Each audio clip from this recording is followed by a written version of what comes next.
Gradients, another name for gradients is slope. If you're familiar with straight line, the equation of straight line, which looks something like this: y equals mx plus c. Here m is the slope. Now mathematically, m is defined as delta y by delta x. Now what is this delta y and delta x? Let's say you have 2 points, which is x1 and y1, x2 and y2. These are 2 points which satisfies this equation. Right, which means these 2 points lie on this line, which has equation y equals mx plus c. Given these 2 points, you will calculate del y, which is nothing but the difference between the ordinates of those 2 points, and del x, which is the difference between the abscissa of those 2 points. That is what slope is. This is slope. This is my grad. This is my gradient. So for straight line, this is the formula of gradient. Now, what about curves? Any function, for example, f of x. If I have a function which is, let's say, a parabola. Let's take a parabola a square. Then what will be the gradient? We only know the gradient of a straight line. So what will be the gradient in this case? Well, first let me just draw the curve. The curve should look something like this, where it will touch the x-axis at x equals a. Now if I want to calculate the gradient to this curve, then how am I supposed to do it? Well, one thing is, we can consider a small interval, really small interval. Small interval means which type of interval? This interval and this one. Like small interval, for example, let's say this is my x naught and this is my x naught plus delta, and delta is really small, so this in this small interval. Now if we focus only on this small part, can we apply this formula, which is del y by del x? Let us see, like, why did I choose this particular point? Let me just open Chrome and go to Desmos, the graphing calculator. Yes, nope, I don't want to restore. So if I write x minus a will be, let's take 5, a as 5, right? A as 5 then whole square. So this is my curve, right? So if we take a small interval, like a really small interval, for example, let's take this one. If I zoom in, see in this case my interval is 4.9 and 5.15. Now if I zoom in, my interval is getting smaller and smaller. Now my interval is 4.98 and 5.03. Now if I even go further, then do you notice something? That the curve looks like a straight line. So which means if I choose smaller interval, in that case I can use this formula of slope to compute the gradient. So if I just simply screenshot this portion simply, and then I don't need it, leave, paste it right over here. Yeah, so in here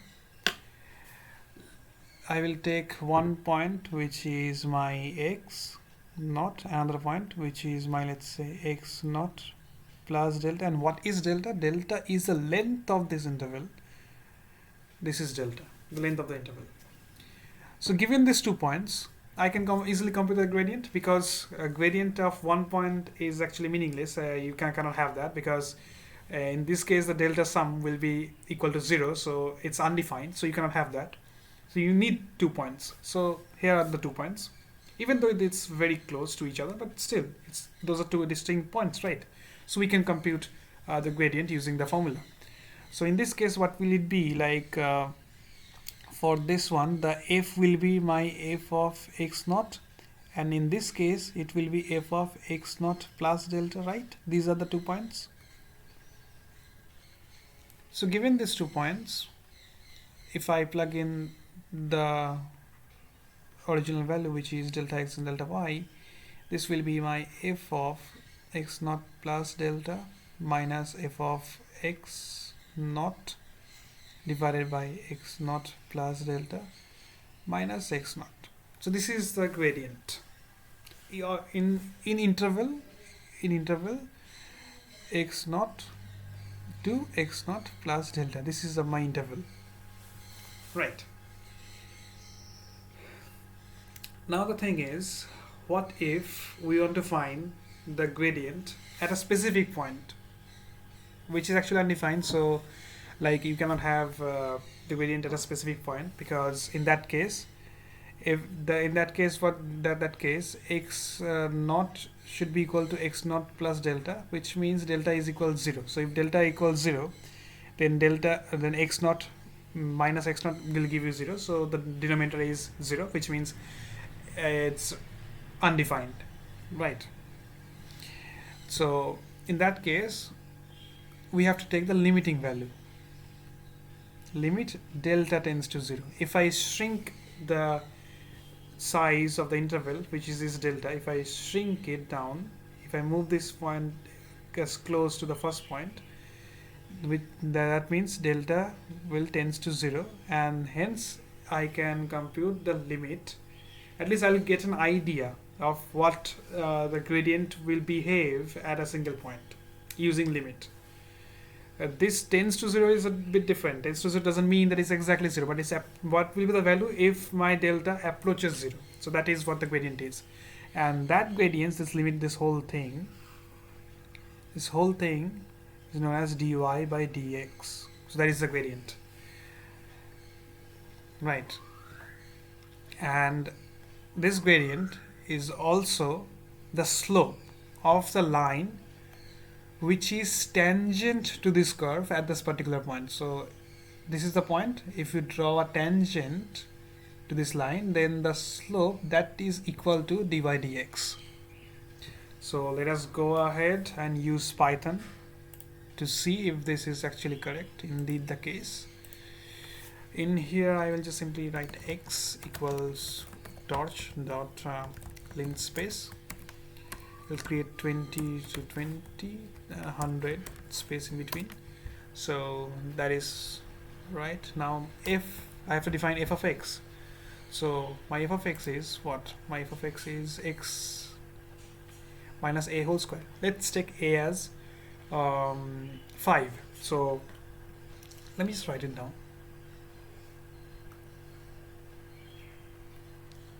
F of x equals x minus 5 whole square.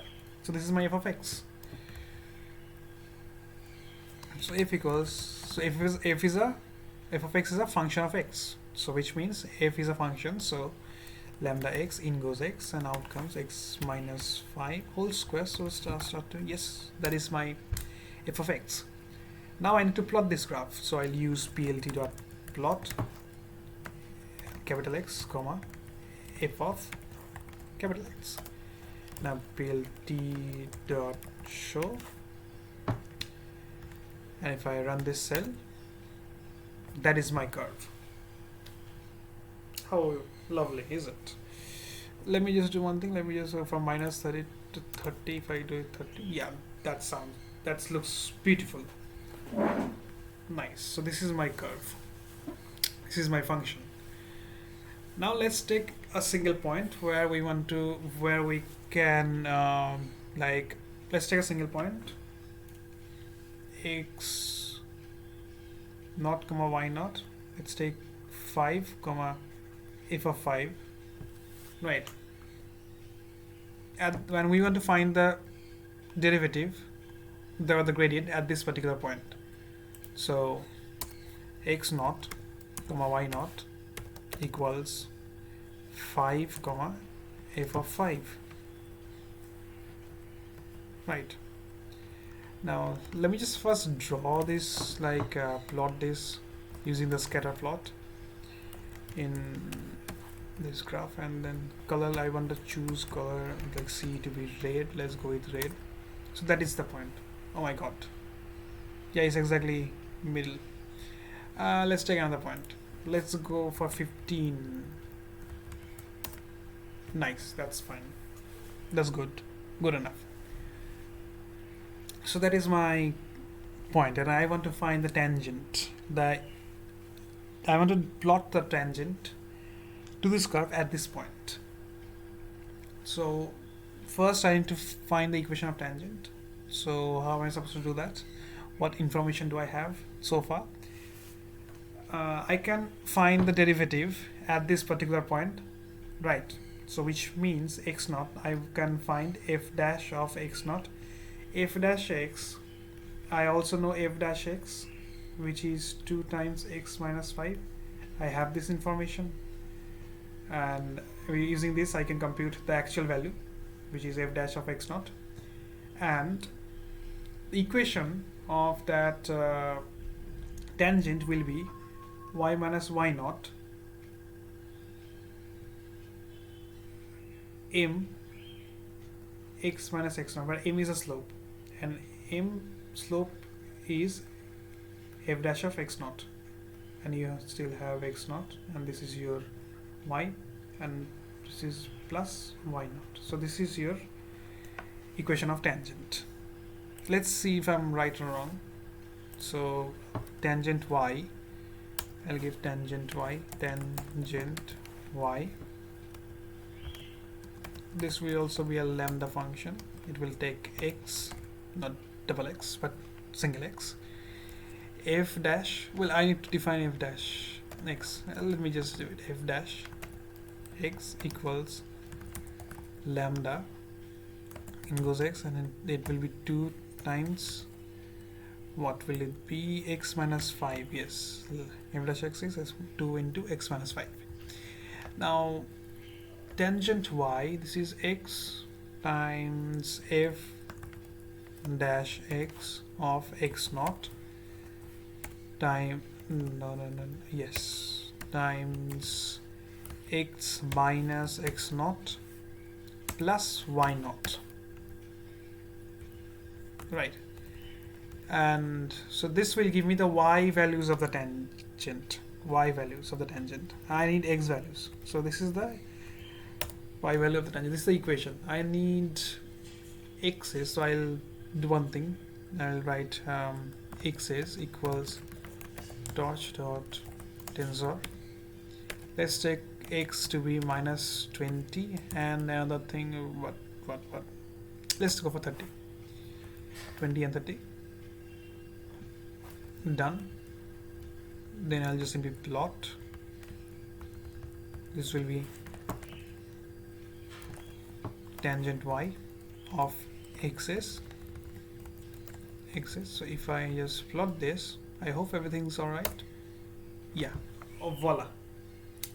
That's your tangent. That is tangent, right? Now if I just change these values, which is 15, like x naught is 15, I have chosen 15. If I change the value, then this position will change, this red position will change, and eventually the tangent to that curve will change. So I can just simply wrap this inside a function. I'll do that. Let's go for fun, and then value will be a, let's say parameter is a, and I'll change this to a, and in here I'll just simply fun. Let's go for 9. So that is it. Good. Let's go for minus 9. That's your curve. Now one thing is, if you look at this equation, f dash x equals 2 times x minus 5, then if I plug in 5 over here, which means f dash of 5, that will be 2 times 5 minus 5, which is 0, which means f dash of 5 equals to 0. That means slope will be 0, means I will have a straight line. The tangent will be a straight line horizontal to the x-axis. So that means if I plug in 5 over here, then my tangent should be parallel to the x-axis. If I run this cell, and voila, it is indeed the case. Right. Now I want to show you something that I have computed this gradient manually, which you can do if you want, but if you want, let's say, if you want to change the function, then for every specific function you have to compute the gradient each and every time. We can use PyTorch. PyTorch is PyTorch's library tensors to compute the gradients. For example, let me just simply show you. First, we have to change this a, the parameter a, to a tensor. So a equals torch.tensor, give the value a, and data type that has to be float. Otherwise, I cannot use the grad function I cannot call the grad function in integer tensors. So torch.float 32. Let's go for 32. And it requires grad. Then you have to set this to true. If this is true, then you can compute gradients on tensors with respect to some other tensors. So that is done. Now y0 you can call backward. This function will compute the gradients, and instead of writing this function, I'll just simply copy that. And in here you will just simply write y.grad.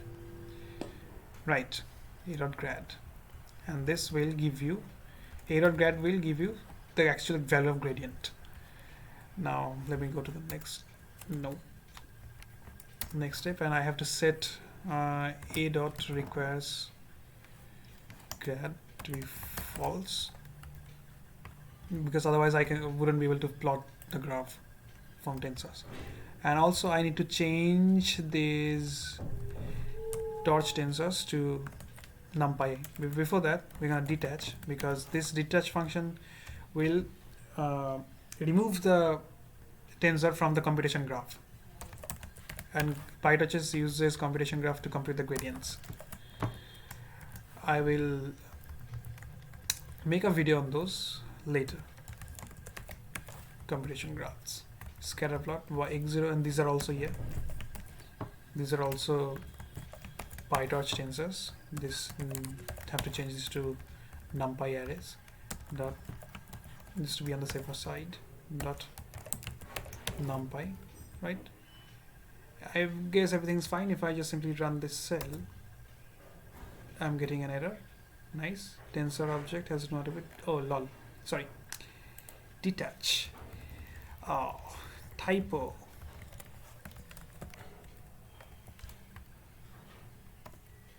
Nice. It's working. It's working. So if I just plug in some other values like -5, let's go for -5. Nice. So it works perfectly. So which means if I give any other values, I don't need this function. Yeah, I don't need this function. So if I give any other function, for example, how about a cube? 3 star x square plus 4x minus what? Let's go with 2.6.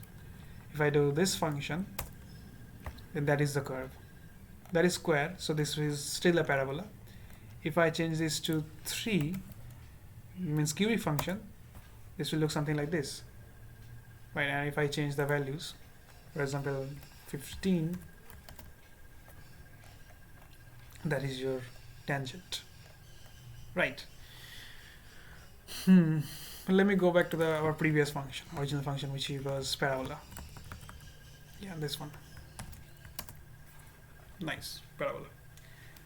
Now let me show another thing, which is I want to return this grad a.grad value, and let's say w equals some initial value, let's say -10. Then for I in range, let's go for 100.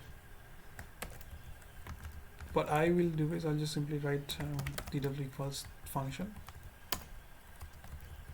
Inside this I need to give w.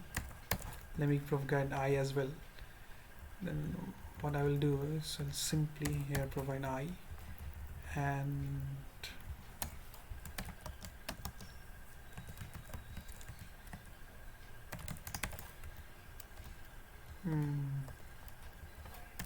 if I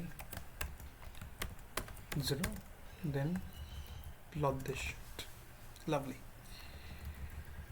And I will update, I will change the value of my w minus 0.01 times, let's go 0.01 times w. If I do this and if I run this cell, this is the first plot, this is second plot, this is third plot, and did you notice something, that something is decreasing, like like the gradients, the tangent is getting smaller and smaller and smaller, right? We can animate this actually. We can, instead of plotting some static images, we can animate this. Let me go ahead and do that. Alright, so this is the code, and let me walk you through. So this is our initial point, right? We have given a learning rate, and then this is where we compute the gradients, and this is the y value of the tangent to the curve. This is the y value of the tangent to the curve. So the formula, let me just write it down once again. So formula was what? Y minus y prime equals f dash x naught x minus x naught, right? And if you just move y on the other side, this will be plus y naught. So that is it. This is your y tangent. This is your y tangent. Similarly, this no with torch not no grad means under this statement, the requires grad flag of each tensor will be set to false, right?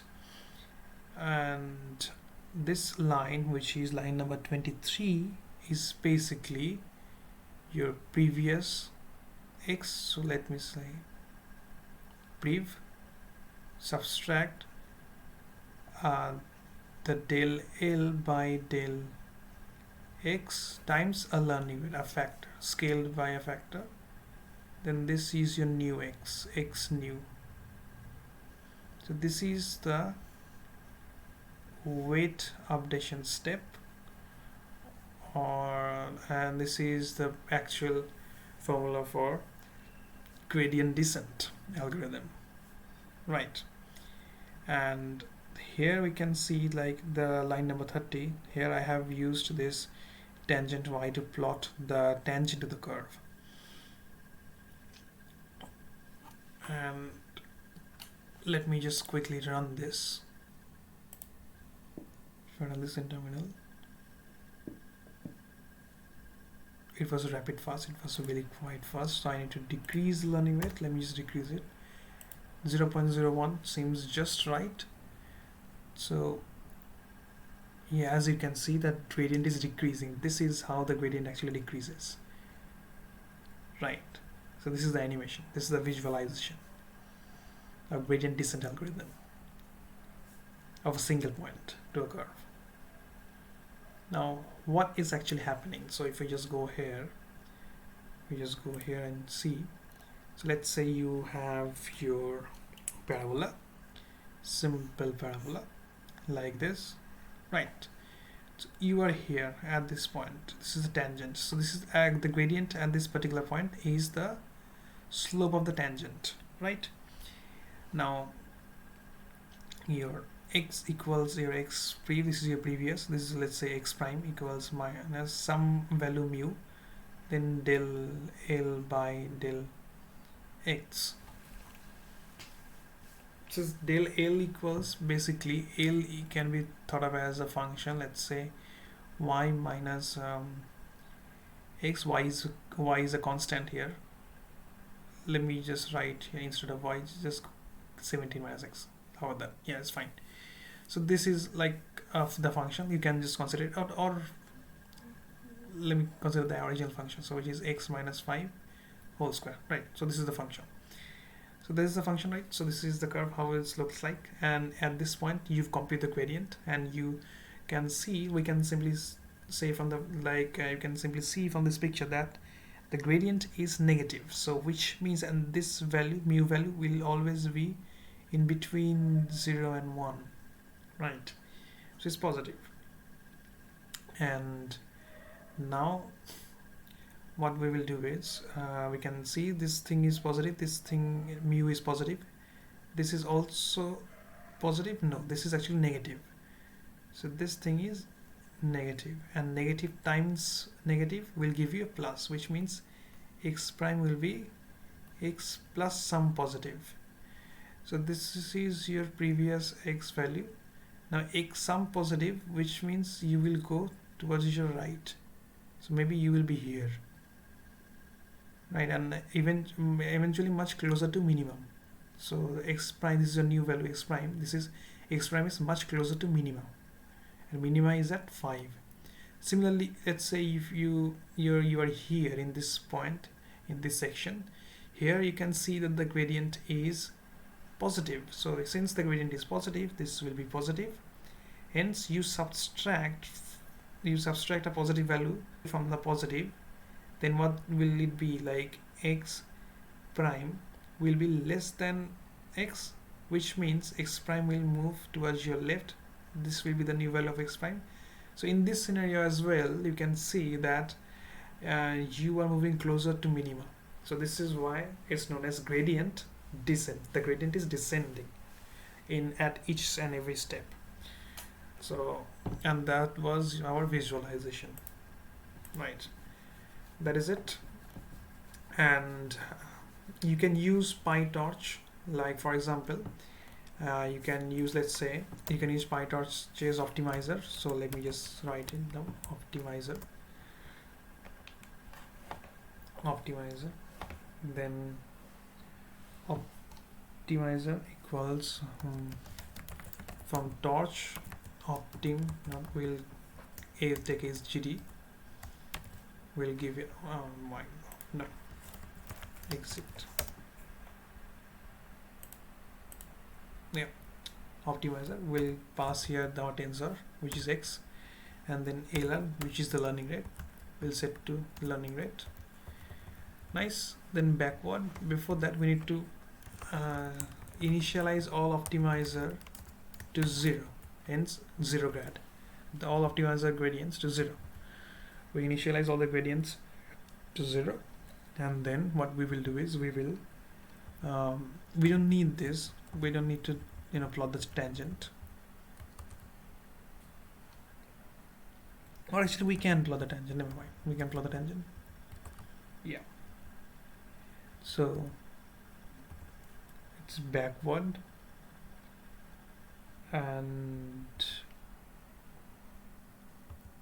after backward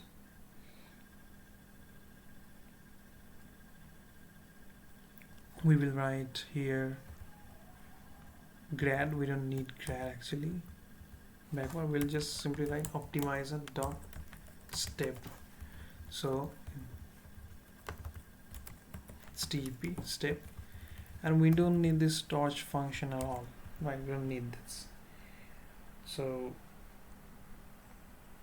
we don't need this as well. So you just yx1, and tangent we might need this. We just simply write here x dot grad, and that is it. Let me just give you a mind from -10 to 20, maybe 20 is fine, I believe, and everything seems alright. So let me just give it a try, hopefully it will work. Yes, it's working. So this is how you can use the function like the SGD implementation of PyTorch using this, creating this instance of SGD class in over here. You can see that, and using this as well, you can your code reduce to these 3 lines, which is first you initialize all the gradients to 0, then use backward to compute all the gradients, then step. The step is equivalent to these 2 lines, these 3 lines, sorry, these 2 lines actually, yeah. This will update the weight. This step will update the weights. What are my weights? Actually, I have only single weight, so this is my single weight. This is the weight that has been updated. So this was basically your visualization of gradient descent. And I have another code file. Let me just show you real quick. So this is another code file. This is where I have implemented everything from scratch, without using any PyTorch and everything. So let me just show you this function. So this is it. So if you see over here, you can see the f-x over here. This is the f-x. I have computed the gradient, the derivative explicitly, and here the learning rate, let me just change this to 0.1. if I run this,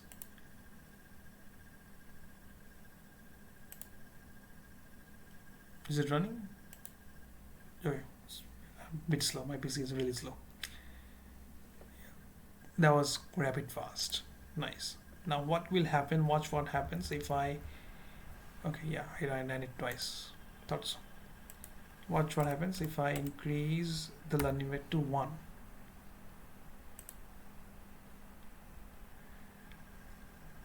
So, okay, it's just switching between 2 points, like this point, which is probably -5, I believe, and this is positive 15. So it's switching between 5 and 15. Right. Now why is that? There is a reason. So why is that? And let's go to the board. So what was happening? So let me see. Our initial was f-x was 2, x minus 5, right? So at first our point was 5, so f dash of -5, I guess, -5 equals -20. So your initial was 5. This in -5 was your initial w. Then what I did is minus of -20. This will give me -15. So this will give me positive 15. So this is my new weight, which is positive 15. So positive 15 is my new weight. Positive 15. This is my new weight. Lovely. Now next, if I compute again, which is at 15, right, then this will give me f dash at 15 equals 2 times 15 minus 5. This is positive 20. So that is positive 20, which means my weight was 15. So this minus 1 times 20, which means 15 minus 20 will give you -5. So you again went back to -5. Hence you will switch between -5 and 15. You will switch between these 2 points, -5 and 15, the x values of these 2 points. So that is exactly what happens when your learning rate equals 1. Right, so that is actually what is happening. So what I did actually in here, I should have made this very clear. I should have written this very clearly. Anyway, so it's actually we compute the dl by d. We actually computed f dash of x at x naught, something like that. X naught means -5, at -5. We subtract that from our initial weight, which was 5 actually, which was -5 initial weight. This is our -5. Then that was our new weight, right? So our new weight turns out to be 15. This is our new weight, right? Again, we computed if dash of -15. Then we subtract that from our new weight, which is 15. Now that will be our another new weight. Then this new weight, after an iteration, this weight turns out to be again -5. So hence this will goes on. So again double prime will be now, and next new weight will be again 15. Then triple prime weight will be again -5. So this is what is going on.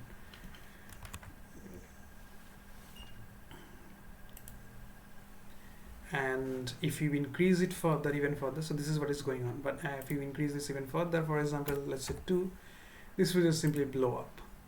Hence there is no point of gradient descending, so it will just simply blow off. It won't descend, it will just blow up, right? So hence you should always be using learning rate which is less than, strictly less than 0 and greater than 0, so in between 0 and 1. So learning rate, so basically learning rate LR should be from 0 to 1, open parentheses. I mean, it's excluding 0 and 1. Alright, so that was it. That was the demonstration. Alright then, adios.